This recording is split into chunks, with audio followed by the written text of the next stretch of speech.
السلام عليكم اخواني. قصة سريعة تحمل اجمل عبارات الحب والغزل. القصة للشاعر هجاد العتيبي.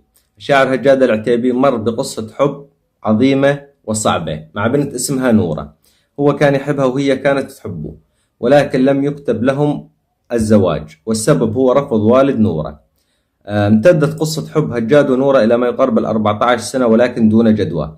الشاعر هجاد العتيبي كان يكتب أجمل الأشعار في نورة، لكن من أجمل وأحزن القصائد التي قالها الشاعر هجاد في نورة قال: بكيت نورة لين صحاني إبليس، وأنا من اللي صار ماني بطيب، من أزمة الفرقة وكثر الهواجيس، العين تبكي دم والرمش شيب، ومن الجروح الدامية والوساويس، عنا الخلايق كل أبوها مغيب، يا نوره الدنيا عذاب وعواكيس، وحظي من الثنتين دايم قريب، من حرب طروادة ومن خطف باريس، عرفت بأن الحب دربه مهيب، يا نوره أحبك بكل المقاييس، محبة منها الجميع متصيب، والله لو يرجع من الموت رمسيس، ما اخترت غيرك في المحبة حبيب، أبى أحتفظ بالود يا عرش بلقيس، أموت فاقد بس ما أموت خيب، أموت فاقد بس ما أموت خيب.